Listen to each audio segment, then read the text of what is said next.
Welcome to Veritas पाठशाला। Veritas पाठशाला RBC class 10th class course के अंतर्गत आज हम गणित विषय के एग्ज़ाम ओरिएंटेड क्वेश्चन का सॉल्यूशन विद कॉन्सेप्ट करने की कोशिश करेंगे। जैसा कि आप लोग स्क्रीन पर देख सकते हैं कि पहले चैप्टर वास्तविक संख्याओं से संबंधित क्वेश्चन दिया गया है। निम्न में से कौन सी अपरिमेय संख्या नहीं है? तो अब ये अपरिमेय संख्या क्या होती है? तो सीधे सीधे हम समझ सकते हैं कि ऐसी संख्या जिसको हम P/Q के रूप में प्रदर्शित नहीं कर सकते, यानी कि जिसको हम भिन्न के रूप में प्रदर्शित या व्यक्त नहीं कर सकते।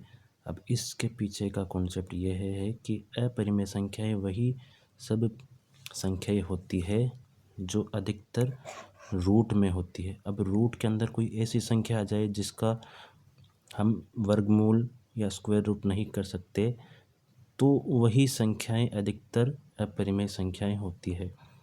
तो जैसे हम कह सकते हैं कि जितनी भी अभाज्य संख्याएं हैं, अभी अभाज्य संख्याएं क्या होती है? अभाज्य संख्याएं वह संख्या होती है जिनमें खुद के और एक के अलावा किसी भी संख्या का भाग न जाए। इसको भी हम आगे क्लियर करेंगे कौन क्वेश्चन के अनुसार, जैसे जैसे क्वेश्चन आएंगे उसके अनुसार। तो ऐसी संख्या जिसका हम पूरा स्क्वायर रूट नहीं कर सकते या वर्गमूल नहीं बना सकते, या जिसको हम P/Q यानी कि दो पूर्णांकों के भिन्न के रूप में व्यक्त नहीं कर सकते, उसको हम अपरिमेय संख्या कहेंगे। अब इन ऑप्शंस के अनुसार हम कह सकते हैं कि अपरिमेय संख्या नहीं है। पूछा गया है कौन सी संख्या अपरिमेय संख्या नहीं है। जैसे कि पहले इसको क्लियर कर लेते हैं।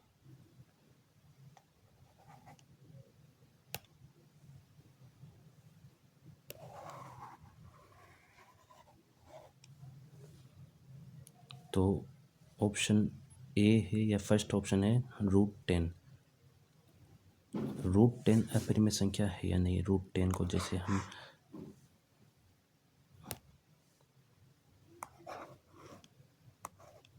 √10 या √10, अब इसको अगर हम ऐसा कहें कि इसको √2 गुणा 5 भी लिख सकते हैं, यानी कि जो 10 था उसको हमने 2 गुणा 5 के रूप में व्यक्त कर दिया, तो ये सही होगा, है ना?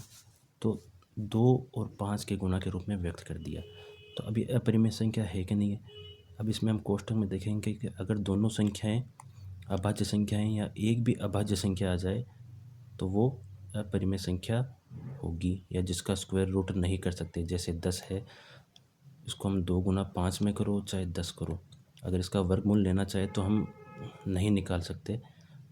वैसे तो पॉइंट में होगा कुछ ना कुछ, लेकिन पॉइंट में ऐसी संख्याएं जो पूर्ण वर्ग नहीं हो उनका वर्गमूल निकालने की कोशिश करेंगे तो उनके पॉइंट का विस्तार कभी रुकेगा नहीं, लगातार अनंत तक चलता रहेगा। तो ऐसी संख्याएं जिनका हम वर्गमूल नहीं कर सकते वो अपरिमेय संख्याएं होती है। तो इसमें प्रश्न में पूछा गया कि अपरिमेय संख्या नहीं है, तो एक √10 अपरिमेय संख्या होगी क्योंकि इसका वर्गमूल नहीं पता हमको। 24 है, 24 का भी हम वर्गमूल नहीं कर सकते, तो ऑप्शन 2 भी नहीं। 35 का भी वर्गमूल हम नहीं पता कर सकते, लेकिन ऑप्शन जो 4 दिया गया है √21, यहाँ पे कारण भी बताया गया है 121 का वर्गमूल 11 होता है, तो इसका वर्ग हो गया, यानी कि जो 121 है यह संख्या एक पूर्ण वर्ग संख्या है, इसलिए इसका वर्गमूल भी होगा, और वर्गमूल होगा तो कोई पूर्णांक के रूप में होगी संख्या। तो ऐसी संख्या जिसका वर्गमूल लिया जा सकता है उसको हम अपरिमेय नहीं जबकि परिमेय संख्या कहेंगे। अब जैसे कि ये 11 है, तो इस 11 को हम 11/1 लिख सकते हैं, इसलिए यानी P/Q के रूप में लिख सकते हैं, इसलिए ये एक क्या है? परिमेय संख्या है, इसलिए ऑप्शन 4 इसका क्या होगा? राइट होगा। नेक्स्ट पेज पे चलते हैं, नेक्स्ट क्वेश्चन पर।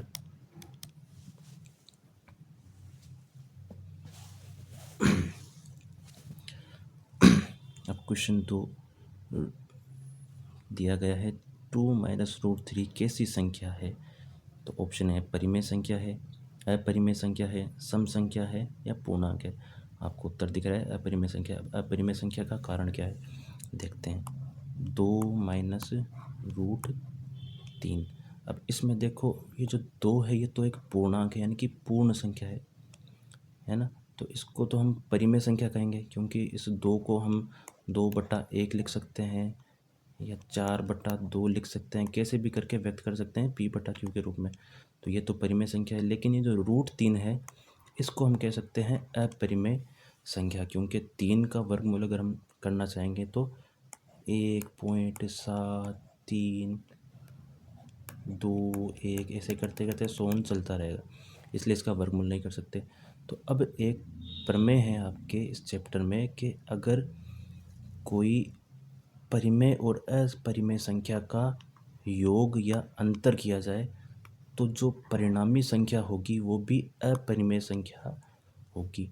इस कॉन्सेप्ट या इस प्रमेय के अनुसार हम कह सकते हैं कि 2 और 3 का अंतर, 2 और √3 का अंतर क्या होगा, एक अपरिमेय संख्या होगी। तो इसके पीछे का कारण हमको पता चल गया। अपरिमेय संख्या क्यों है ये, क्योंकि एक परिमेय संख्या है और दूसरी अपरिमेय संख्या है और उसका अंतर कर रहे हैं। तो हम कह रहे हैं योग हो या चाहे अंतर हो, वो होगी अपरिमेय संख्या ही होगी, यानी कि 2 - √3 क्या होगी, एक अपरिमेय संख्या होगी।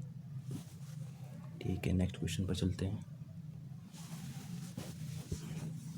क्वेश्चन 3, पाई एक संख्या है, कौन सी संख्या है, परिमेय संख्या, अपरिमेय संख्या, वास्तविक संख्या या दोनों है।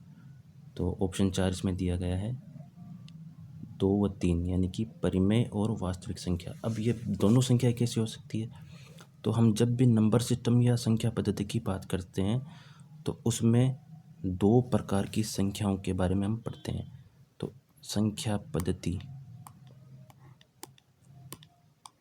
पद्धति हो या नंबर सिस्टम, इसमें 2 सेक्शन बांटे जा सकते हैं, जिसमें एक तो होगी रियल नंबर और एक होगी इमेजिनरी।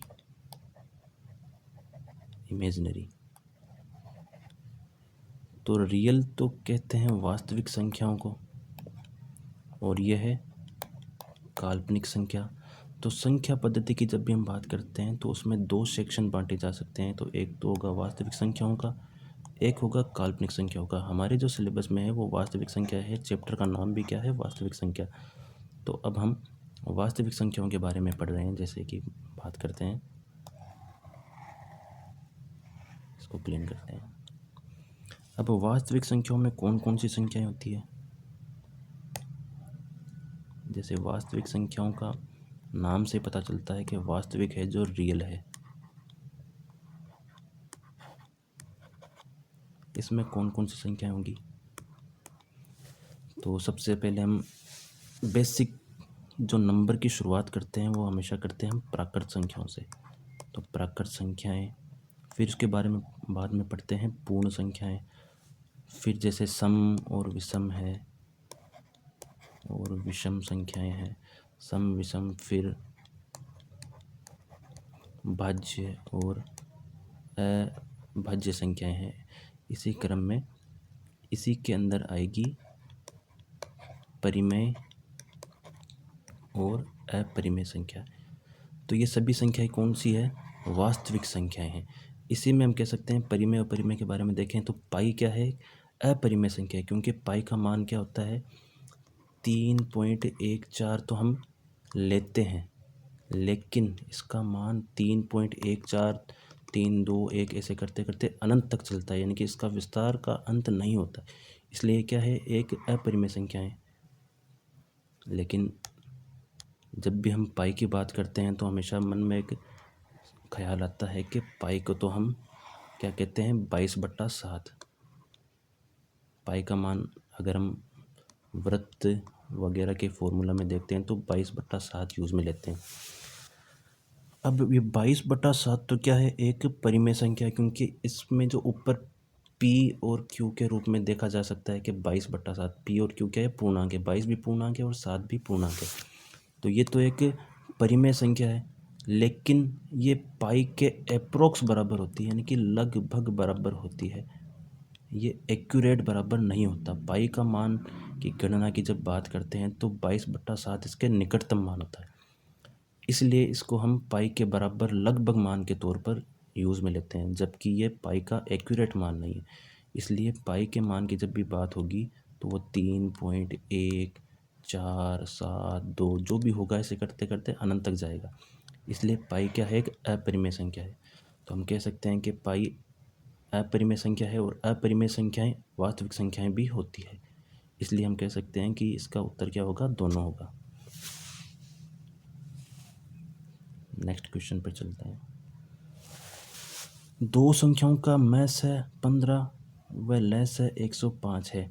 एक संख्या 5 है तो दूसरी संख्या ज्ञात करो। अब ये मैस है, लेस है, क्या होता है, महत्तम समापवर्ती और लघुत्तम समापवर्ती, जिसको हम कहते हैं इंग्लिश में HCF और LCM। आप लोगों ने पढ़ा होगा HCF और LCM के बारे में। अब HCM का मतलब होता है हाईएस्ट कॉमन फैक्टर, यानी कि अगर दो संख्याओं को हम अभाज्य गुणनखंड के रूप में लिखें, गुणनखंड का मतलब गुणा के रूप में हिस्से करना, और अभाज्य संख्याओं के रूप में, जैसे कि 6 को हम 2 गुणा 3 कह सकते हैं और 9 को हम कह सकते हैं 3 गुणा 3 के रूप में लिख सकते हैं। तो अब इसमें HCF और LCM का पता कैसे करेंगे। HCF का मतलब होता है कॉमन पार्ट, जितना भी पार्ट कॉमन होगा उसमें मिनिमम पावर यानी कि कम से कम संख्या लेनी। जैसे इसमें 3 है और 3, इन दोनों में 3 दिख रहा है हमको, लेकिन 3 कम से कम किस में है, इसमें है। कितनी बार है, एक बार है। तो हम इसका HCF क्या बोलेंगे, 3 की पावर 1 या फिर 3। तो 6 और 9 का HCF क्या होगा, 3। यानी कि ऐसी बड़ी से बड़ी संख्या जिसका भाग दी गई दोनों संख्याओं में जाए। तो 3 से बड़ी ऐसी कोई संख्या नहीं है जिसका भाग 6 और 9 में जाएगा। ठीक है। अब अगर हम LCM की बात करें तो LCM में क्या करेंगे, जो भी संख्याएं हैं उसकी अधिकतम पावर लेंगे। जैसे 2 इसमें एक बार है, इसमें 0 बार है, तो एक बार लेंगे हम LCM में 2 को। 3 इसमें एक बार है और इसमें 2 बार है, तो 3 को हम 2 बार लेंगे, यानी कि 2 के गुणा में 3 गुणा 3 और कर देंगे। इसका अर्थ क्या होगा, 18 आ जाएगा। तो ये क्या होगा, इसका LCM होगा 6 और 9 का। कैसे होगा, अब LCM का अर्थ समझने की बात करें तो LCM ऐसी छोटी सी छोटी संख्या होगी जिसके अंदर दी गई दोनों संख्याओं का भाग जाए। अब 6 का भाग 18 में जाता है और 9 का भाग भी जाता है, लेकिन 18 से छोटी ऐसी कोई संख्या नहीं होगी जिसके अंदर 6 और 9 दोनों का भाग जाए। तो इसको हम क्या कहेंगे, LCM कहेंगे। तो ऐसे हम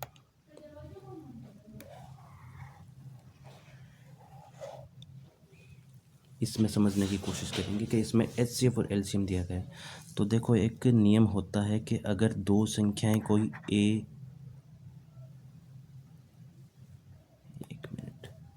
दो संख्याएं कोई A और B दी गई हो और उनका गुणा करें और उन्हीं संख्याओं का HCF यानी कि मैसअप है और LCM इन दोनों का गुणा करें, तो संख्याओं का गुणा और उसके HCF LCM का गुणा होगा बराबर।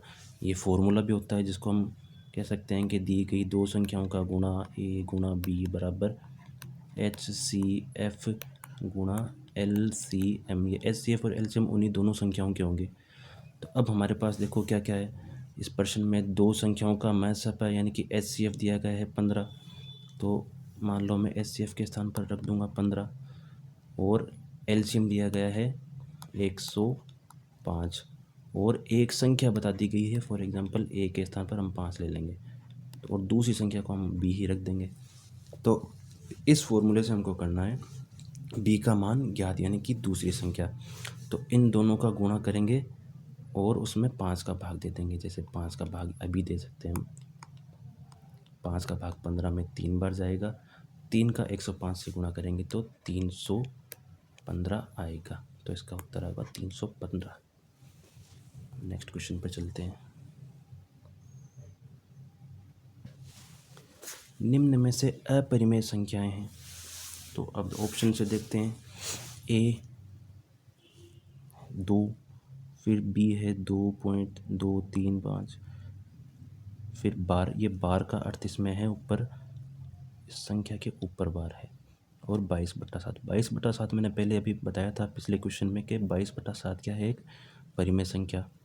और 2.23, अब इसमें बार का अर्थ क्या है, ये संख्या रिपीट हो रही है, यानी कि इसको हम 2.232323 ऐसे करके अनंत तक लिख सकते हैं, है ना।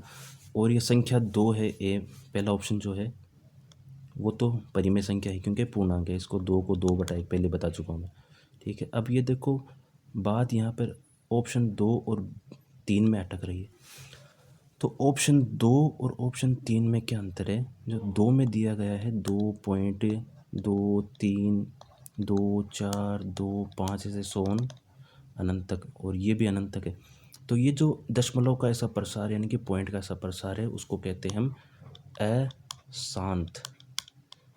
तो दशमलव प्रसार भी 2 प्रकार का होता है, शांत और अशांत। जैसे अगर कोई संख्या 2.5 है या 2.52 कुछ भी है, तो इसमें क्या होगा, दशमलव का आगे प्रसार नहीं है, तो उसको तो कहेंगे शांत, यानी कि वो रुक चुका है प्रसार उसका। और जो प्रसार नहीं रुक रहा है, लगातार अनंत तक जाता ही जा रहा है, उसको कहेंगे अशांत। अब इस अशांत में भी 2 कैटेगरी होती है। एक ऐसा अशांत प्रसार जिसमें संख्याएं बार बार रिपीट होती है। रिपीट का मतलब उसकी होती है आवर्ती, आवर्ती या फ्रीक्वेंसी भी कहते हैं जिसको, रिपीट होती है। और एक होती है अनावर्ती जिसमें संख्याएं रिपीट नहीं होती है, अनावर्ती। तो ये जो संख्या है 2.23, 2, 4, 2, 5, इसमें क्या है, संख्याओं की आवर्ती नहीं, यानी कि संख्याएं रिपीट नहीं हो रही, बार बार चेंज हो रही है लेकिन अनंत तक जा रही है। तो ये होगा अशांत अनावर्ती प्रसार और ये होगा अशांत आवर्ती प्रसार। अब ये प्रसार समझने का अर्थ ही क्या है? अर्थ ये है कि ऐसी दशमलव संख्या जिसका दशमलव प्रसार अशांत और आवर्ती हो वो तो होगी परिमेय, और जिसका प्रसार अशांत अनावर्ती हो वो होगी अपरिमेय। इसलिए इसका उत्तर बताया गया है 2.23, क्योंकि इसमें ऑप्शन बताया गया ना अशांत अनावर्ती, है ना। तो ऐसे हम कह सकते हैं कि जो हमने 22/7 के बारे में जैसे देखा था कि वो परिमेय संख्या है क्योंकि वो P/Q के रूप में दिख रही है, लेकिन जो पाई का प्रसार होता है वो 3.1432 1 ऐसे संख्याएं सो ऑन अनंत तक चलती रहती है, लेकिन उनमें संख्याओं की आवर्ती पुनरावर्ती नहीं होती या रिपीट नहीं होती, इसलिए उसको हम अशांत अनावर्ती प्रसार होने के कारण अपरिमेय संख्या कहते हैं। तो आप समझ गए होंगे पाई का प्रसार और उसको अपरिमेय संख्या क्यों कहते हैं। आगे नेक्स्ट क्वेश्चन पर चलते हैं। 144 के अभाज्य गुणनखंडों में 2 की घात। अब देखिए अभाज्य गुणनखंड की बात आ गई, तो इस चैप्टर में जब भी गुणनखंड की बात होगी उसमें हम अभाज्य गुणनखंड ही कहेंगे। अब अभाज्य संख्या क्या होती है? ऐसी संख्या जिसमें एक के और स्वयं उस संख्या के अलावा किसी और संख्या का भाग नहीं जाए। तो ऐसी संख्या जिसमें एक और स्वयं के अलावा किसी संख्या का भाग न जाए वो हम बेसिक लेवल पे पढ़ते हैं। ये तो 6 या 7 क्लास से स्टार्ट हो जाता है, जिसमें शुरू होती है 2, 3, 5, 7, ये सब सो होने से अनंत तक चलती है। तो इनमें देख सकते हैं कि 2 में 2 का ही भाग जाता है और 1 का ही जाता है, किसी का नहीं जाता। 3 में 1 का और 3 का, 5 में 1 और 5 का, है ना। तो 1 और स्वयं का किसी का भाग नहीं जाता, इनको हम अभाज्य संख्या कहते हैं। अब अभाज्य संख्याएं हैं तो इनके गुणा के रूप में व्यक्त करना, किसी भी संख्या को हम अभाज्य संख्याओं के गुणनखंड या गुणा के रूप में व्यक्त कर सकते हैं। यह है आपकी इस चैप्टर का फंडामेंटल थ्योरम या आधारभूत सिद्धांत, जिसको कहते हैं अंकगणित का आधारभूत सिद्धांत। अंक गणित का आधारभूत सिद्धांत या फंडामेंटल थ्योरम ऑफ अर्थमेटिक बोलते हैं जिसको। तो इस सिद्धांत के अनुसार हम कहते हैं कि किसी भी भाज्य संख्या को, अब भाज्य संख्या है जिसके हम और टुकड़े कर सकते हैं जिसमें किसी संख्या का भाग जाए। किस संख्या का भाग जाए? एक और स्वयं के अलावा। जैसे हमने अभाज्य संख्या में कहा कि एक और स्वयं का ही भाग जाना चाहिए, ऐसे ही भाज्य संख्या उसको कहेंगे जिसमें एक और स्वयं के अलावा भी और संख्याओं का भाग जाए। तो इस परिमेय में कहा गया है कि किसी भी भाज्य संख्याओं को या किसी भी भाज्य संख्या को अभाज्य संख्याओं के गुणनखंड के रूप में व्यक्त किया जा सकता है। इसी पर आधारित है ये अभाज्य गुणनखंड का जो कॉन्सेप्ट है। तो अंकगणित का फंडामेंटल थ्योरम कहता है कि भाज्य संख्याओं को अभाज्य संख्याओं में परिवर्तित या व्यक्त किया जा सकता है। तो हमको जैसे दिया गया है कि 144 के अभाज्य गुणनखंड में 2 की घात, तो 2 की घात के लिए हमको इसके अभाज्य गुणनखंड करने पड़ेंगे। तो दिया गया है 144। अब अभाज्य गुणनखंड करने का तरीका आपके लिए नया नहीं होगा, मेरे हिसाब से पहले भी कई बार देख चुके होंगे कि ऐसी एक आकृति बनाते हैं क्रॉस की, तो जिसमें हम भाग देना प्रारंभ करते हैं। अब ऐसी संख्या देखते हैं जिसका भाग इसमें जाए। अब वो भी कौन सी संख्या है? अभाज्य संख्या होनी चाहिए। अभाज्य संख्या शुरू होती है 2, 3, 5 ऐसे करके, तो इनसे शुरू करेंगे। जैसे 2, अगर 2 का भाग जाता है तो 2 का भाग देंगे। इसमें 2 का भाग देने का अर्थ है इसका आधा करना। 144 का आधा होगा 42, 72। तो अब इसमें अगर 2 का भाग और जाता है तो इसमें और देंगे, 2 का भाग फिर से देंगे तो 36 आ जाएगा। 36 में फिर से 2 का भाग जा रहा है तो 2 का भाग देंगे। जब तक 2 का भाग जाता रहे तब तक देते रहेंगे। फिर से 18 में 2 का भाग 9 बार। 9 में अब 2 का नहीं जाएगा तो 2 के बाद में कौन सी अभाज्य संख्या है? 3 है, तो हम 3 का भाग देंगे। अगर जाता है तो दे सकते हैं। 3 का भाग 9 में 3 बार। अब 3 खुद अभाज्य संख्या है तो इसमें 3 का ही भाग जाएगा। ये हो जाएगा इसका अभाज्य गुणनखंड। अब अभाज्य गुणनखंड का अर्थ है गुणा के रूप में लिखना भी आना चाहिए। तो इसको हम लिखेंगे जैसे 2 गुणा 2 गुणा 2 गुणा 2। 2 4 बार है तो हम लिखेंगे 2 गुणा 2 गुणा 2 गुणा 2, फिर 3 गुणा 3। अब इसको घात के रूप में व्यक्त करना है तो इसमें देखो 2 कितनी बार है? 1 2 3 4 बार है, तो 2 की घात या 2 की पावर 4 गुणा 3 की घात 2। अब इसमें हम कह सकते हैं कि 2 की घात कितनी है? 4। इसमें 2 की घात पूछी हमने, तो पहला ही ऑप्शन होगा राइट, इसमें बता दिया गया है। और अगर 3 की घात पूछते तो हम क्या कहते? घात 3 की होगी 2। नेक्स्ट क्वेश्चन पे चलते हैं।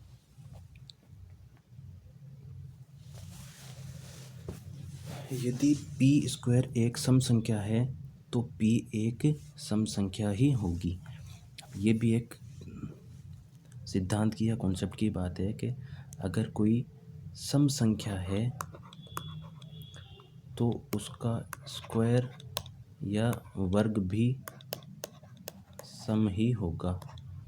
उसी पर आधारित है कि अगर पी स्क्वायर कोई सम संख्या है तो उसका वर्गमूल जो है पी, वो भी एक सम संख्या ही होगी। ये तो इसका तो उदाहरण हम कहीं से भी निकाल सकते हैं। जैसे 2 सम संख्या है तो 2 का स्क्वायर 4 होता है। 4 सम संख्या है तो 4 का 16 है। ये भी सम है, ये भी सम, 4 भी सम है तो 16 भी सम है। कोई सी भी सम संख्या उठा के देख लो, उसका स्क्वायर करेंगे तो सम संख्या ही आएगी। नेक्स्ट क्वेश्चन पे चलते हैं।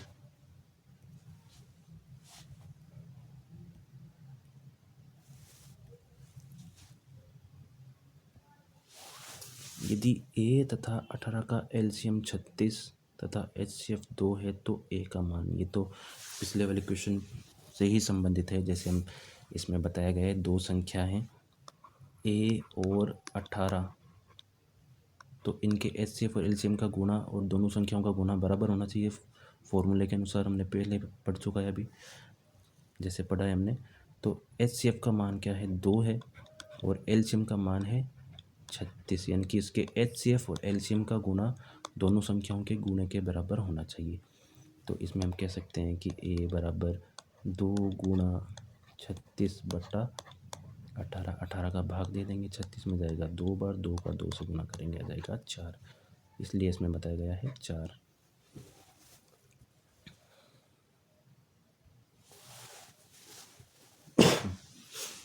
संख्याओं 96 और 404 का HCF होगा।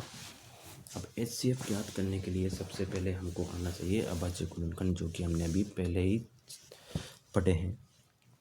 तो 96 का और 404 का हमको करना है HCF। अब इसका एक नेक्स्ट अलग तरीका हम करने की कोशिश करेंगे। इसको एक बार क्लीन कर लेते हैं।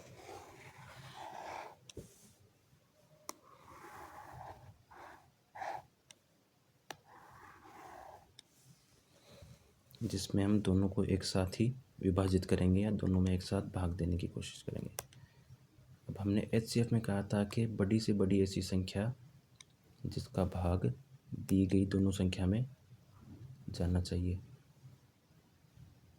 तो हमारे पास संख्याएं हैं 96 और 404। अब इसमें हम अभाज्य गुणनखंड के अनुसार भाग देने की कोशिश करेंगे, जैसे हम अभाज्य गुणनखंड करते हैं वैसे ही। अब लेकिन हमें इसमें ध्यान रखना है कि इसमें सिर्फ सेम संख्या का ही भाग देना है। अगर सेम संख्या का भाग जाए तब तक। अब जैसे 96 और 460 दोनों ही सम संख्या हैं, क्योंकि इसके इकाई का हम देख सकते हैं 6 और 4, तो इसमें हम 2 का भाग दोनों में दे सकते हैं। एक साथ जाएगा तब तक ही देना है। 96 में 2 का भाग जाएगा 48 बार, और 404 में 202 बार। फिर से अगर 2 का भाग जा रहा है तो 2 का भाग दे देंगे।